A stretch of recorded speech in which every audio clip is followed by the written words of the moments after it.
Zubeldia ganha reforço para o jogo de amanhã contra o Cruzeiro. Temos ótimas notícias aí no São Paulo para a gente comentar com vocês, mas também tem dois desfalques de titulares para o jogo de amanhã. Vamos falar aí sobre isso, rapaziada. Também tem informação sobre o mercado da bola envolvendo aí o Galo, o time italiano. Vamos falar sobre isso e muito mais. Você que é novo no canal, se inscreve, ativa o sininho e deixa seu like. Belezinha?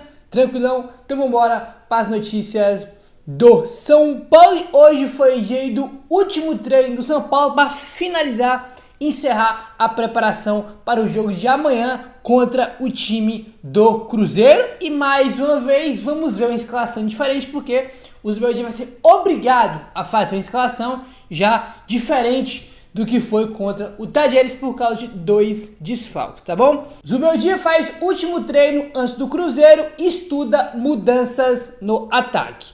O São Paulo fez na manhã deste sábado o último treino antes do jogo contra o Cruzeiro, neste domingo, às 6h30, no horário de Brasília, no Morumbi, válido pela 7ª rodada do Campeonato Brasileiro. O técnico Luiz Zubeldia comandou um trabalho de posse de bola e agilidade, depois de uma primeira movimentação técnica. Ele ainda ajustou bolas paradas e planeja qual será a mudança no ataque. Isso porque o Luciano está suspenso, assim como o lateral Igor Vinícius. A tendência é que o Moreira seja o substituto na vaga do jogador Igor Vinícius, tá? Então, rapaziada, o que acontece? A gente já tem esses dois desfalques já confirmados, né? Dois titulares, tanto o Igor, tanto o Luciano. Na lateral a gente não tem mistério, não tem o que fazer, não tem... É o Moreira, porque o Rafinha tá machucado, só tem o Moreira, então ele que vai jogar aí. E aí que fica, quem vai jogar no lugar do Luciano? Aí que fica a questão, porque tem vários jogadores aí que podem entrar no lugar dele, né, cara? Pode ser que ele põe o André Silva, né? Aí mais à frente com o Calério começa como titular, começa como reserva. Tem o Ferreira, tem o Eric, tem o Michel Araújo. Tem vários jogadores aí brigando por essa posição, tá? Por essa posição aí. Assim, o que eu faria de início primeiro... Se o Lucas começar como titular, né? Se ele botar o Lucas como titular, a primeira mudança que eu já fazia é botar o Lucas pelo meio, que é ali a posição que ele mais rende, cara. Ele rende melhor pelo meio, ali com liberdade do que pelo lado direito ou pelo lado esquerdo. E fora que pelos lados ele tem aí uma responsabilidade de recompor maior do que pelo meio, né? Mas qual jogador você colocaria aí no lugar do Luciano? Dá o papo reto e deixa aí nos comentários, tá? São Paulo acumula quase 13 milhões em renda bruta em jogos da Conmebol Libertadores, rapaz. Olha só, o torneio mais querido pelo torcedor do São Paulo, a Libertadores, já movimentou para o clube uma renda bruta de bilheteria de 12 milhões e 700 mil reais nos 3 jogos que realizou dentro do Morumbi. A vitória contra o Tajeres por 2-0 registrou o recorde público e de renda em 2024, tá? Em média, o São Paulo acumulou uma renda bruta de 4 milhões e 200 mil reais por partida. Deste valor, claro, são deduzidos os valores destinados às taxas obrigatórias para a realização das partidas. Evidentemente que quando você vai ter um jogo aí, tem um monte de gasto, né? Então vai ter que reduzir isso aí, tá bom? Olha só, rapaziada, o Globo Esporte botou aqui, ó. O São Paulo tem levado muita gente ao estádio. O ticket médio, isso aqui é interessante, ó, o ticket médio de aumento, teve um ticket médio de aumento durante a fase de grupos. Por exemplo, contra o Cobressal, que foi o primeiro jogo em casa da Libertadores, o ticket médio aí era de R$ 73,60. Já contra o Barcelona, o ticket médio foi de R$ 78,50. E pro jogo contra o Tajeres, que tem uma expectativa maior, né, um jogo mais difícil aí, né, valendo a liderança do grupo, o São Paulo aumentou o ticket médio para R$ 91,25, tá? Então, ao decorrer aí dos jogos, vai aumentando o ticket médio e vai ser daqui pra frente, irmão, vai aumentar cada vez mais, até porque oitava, se for passar quarta, semi e por aí vai, né? Pra você ver, né, cara, assim, mesmo com o ingresso sendo caro, velho, a torcida do São Paulo coloca públicos aí espetaculares. Quanto o Cobressal foi 49 mil, né, teve 3 milhões e 643 mil reais de renda. Quanto o Barcelona, 50 mil pessoas, 3.966.000 reais de renda, e quanto Tadieres, 56 mil pessoas, 5.153.000 reais aí de renda. É um absurdo a torcida do São Paulo. O ingresso tá caro, que não sei o que, né? Tem gente que fala, mas a torcida do São Paulo enche o estádio porque o ingresso é barato. Se tiver barato, enche; se tiver caro, enche do mesmo jeito, tá? É classificado já, irmão, tem 50 mil pessoas. A torcida de São Paulo é um absurdo, tá? Um absurdo aí. A renda total é de 12.700.000 reais aí. Impressionante, né, cara? Mesmo o ingresso estando caro, né? Jogo contra o Tadieres tava caro, tava salgado o ingresso aí. Mesmo assim, teve o maior público do ano aí, né? Recorde de público aí, tá bom? Meu querido, negócio é o seguinte, tá? Vamos avançar e vamos falar agora sobre o Igor Vinícius, tá? O Igor Vinícius deu uma entrevista aí pra Gazeta Esportiva e falou sobre o Zubeldia, abre aspas. O treinamento com o Zubeldia é muito intenso. Às vezes ele dá carrinho, brinca com a gente, dá carrinho explicando algumas coisas. É um cara sério, ele enfatiza muito o quão difícil foi para ele chegar no São Paulo. Então o que ele passa para todos os atletas é que ele valorize isso aqui.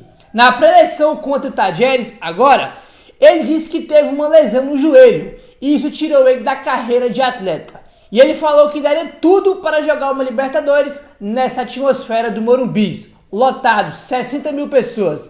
E isso que nós atletas temos que pegar, fecha aspas aí, para o Igor Vinícius, né, cara? O São Paulo soltou os bastidores, nos bastidores, lá na preleção do jogo, ele fala, né, cara, que queria ter jogado, né, no Morumbi com 60 mil pessoas, na atmosfera de Libertadores. Ele que se machucou ali com 23 anos e teve que parar de jogar futebol, né, cara? A carreira dele foi bem curta aí. E o Zubeldia, cara, além dessa postura enérgica, intensa dele, o que eu acho muito legal dele, muito bom, é que ele sempre valoriza as coisas, né, cara? Tá no São Paulo, ser técnico no São Paulo, e ele passa isso pros jogadores, como o Igor Vinícius falou aí, tem que aproveitar, né, cara? Imagina tu aí na tua casa, mas imagina tu entrando no Morumbi, num jogo de Libertadores, cara, com 60 mil pessoas, antes daquela atmosfera da recepção, cara, deve ser coisa de maluco, velho, né? Deve ser coisa de maluco aí, essa sensação, né? Aí tem mais aqui, ó. Abre aspas, quando temos um cara como ele, sério, ele enfatiza essas coisas, de você valorizar cada oportunidade que você tem, de jogar uma Libertadores. Isso entra na nossa camisa também, entra na gente, e começamos a valorizar mais. É um cara que enfatiza o que é o futebol e também a vida dele. Então é isso, futebol é a nossa vida e temos que valorizar muito, fecha aspas aí, para o Igor Vinícius, né, cara? Então é mais um jogador que fala, né, do jeito intenso dele, né, cara? O cara tá carrinho no treino, no jogo, e o André Hernan trouxe um bastão importante lá no UOL, né? Que ele no gramado, irmão, ele corre para um lado pro outro, reclama, vai, o jogador tava de escanteio, ele vai lá conversar com o jogador. Aquela postura dele, irmão, é no treino também, né? O próprio Lucas já falou que ele dá carrinho no treino, que ele é maluco, ele é de jeito no treino também, ele é de jeito, não é só no jogo, né? Então, é interessante essa postura aí do Zubeldia, né? Bom, rapaziada, o negócio é o seguinte, tá? Vamos avançando aí e vamos falar aqui agora sobre uma situação aqui que é muito boa e interessante, tá? Um dado aqui, uma estatística muito legal, olha só. Pela primeira vez em 2 anos, o São Paulo repete número baixo de contundidos. Presta atenção nisso aqui. Andrés Colorado, Gabriel Sara e Nicão. Nenhum desses 3 jogadores está mais no São Paulo, mas eles formaram a lista de desfalques do time no jogo contra o Corinthians lá em Itaquera, pelo Campeonato Brasileiro de 2022, tá? Há exatos 738 dias antes da partida contra o Tadieres. Esse foi o tempo que levou até o São Paulo a voltar a entrar em campo com apenas 3 desfalques em todo esse período, tá? O que englobou nada menos que 143 partidas. A equipe teve 4 desfalques por 3 ocasiões, mas em outras 9 passou de 12 jogadores afastados, chegando a 14 em uma das ocasiões, né? Olha que loucura isso aqui, cara. Do jogo do Corinthians lá em Itaquera em 2022, São Paulo teve 3 jogadores fora, né? O Colorado, o Sara e o Nicão. De lá pra cá, até o jogo contra o Tadieres, tá? Foram 738 dias, né? E 148 partidas no período aí, que foi que o São Paulo voltou a ter aí, o mesmo número de desfalques no jogo, né? Que foi aí o Rato, o Rafinha e o Pablo Maia, tá? Isso é muito interessante, ó.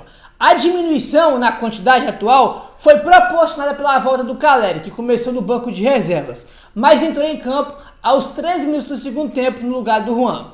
Ainda que sua atuação tenha sido apagada, o que eu discordo, né, acho que ele lutou muito bem, ele se movimentou bem e poderia ter marcado um gol de cabeça se o cruzamento do Lucas Moura tivesse sido um pouquinho mais baixo.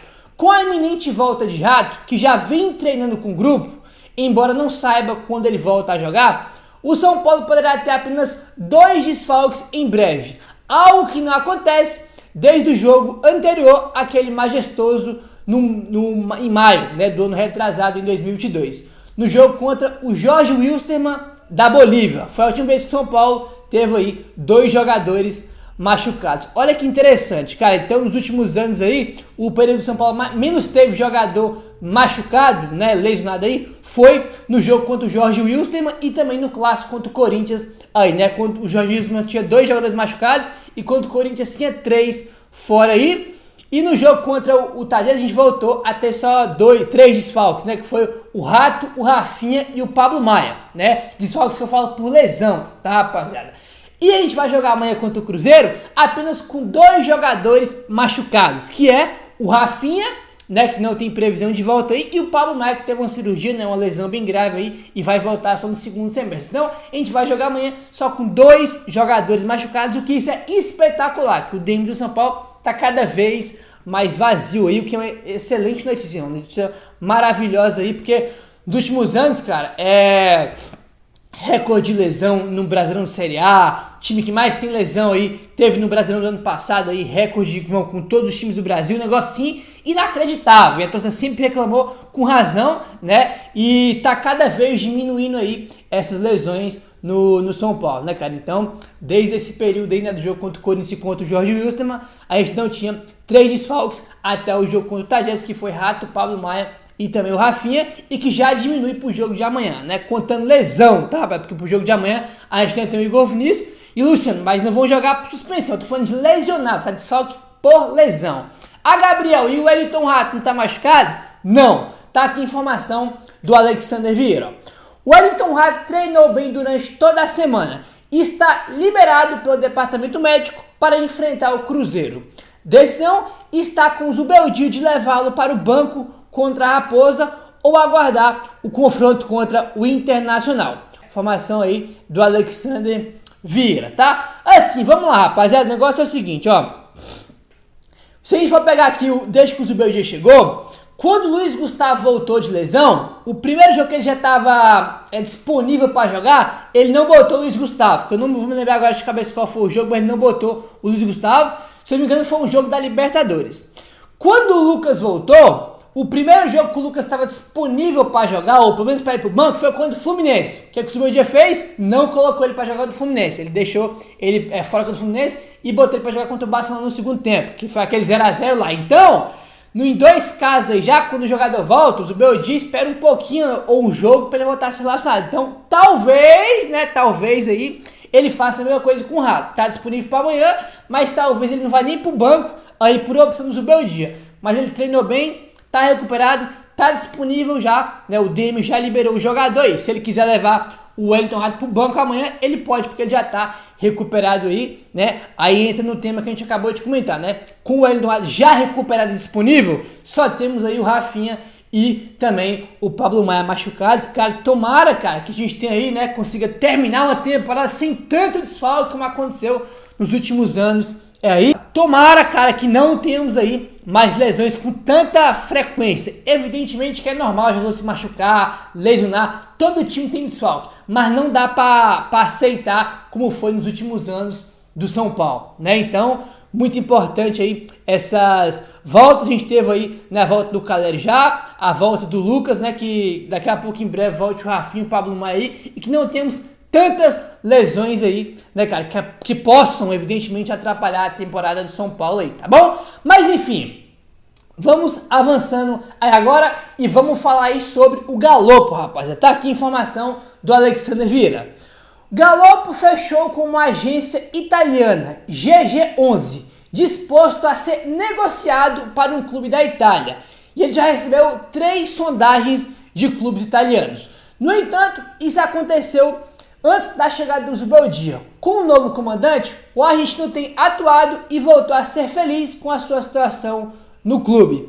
A tendência dele continuar no São Paulo na próxima janela de transferências e sair somente em caso de proposta irrecusável, né? Tinha informações aí de que ele estava insatisfeito porque ele estava jogando com o Carpini, né? Aí com o Zubeldia chegou, né? Ele vem jogando já com mais frequência, apesar de não ter entrado com o Tadjeres, ele vem jogando aí no segundo tempo, sendo titular em alguns jogos e melhorou aí, né? Ele estava insatisfeito e queria até sair do São Paulo, mas deu uma melhorada aí, né? E a princípio ele não tem interesse em sair do São Paulo agora, mesmo fechando, mesmo tendo fechado aí com a agência italiana, né, cara? Para procurar, né? Para ter um mercado aí no futebol italiano.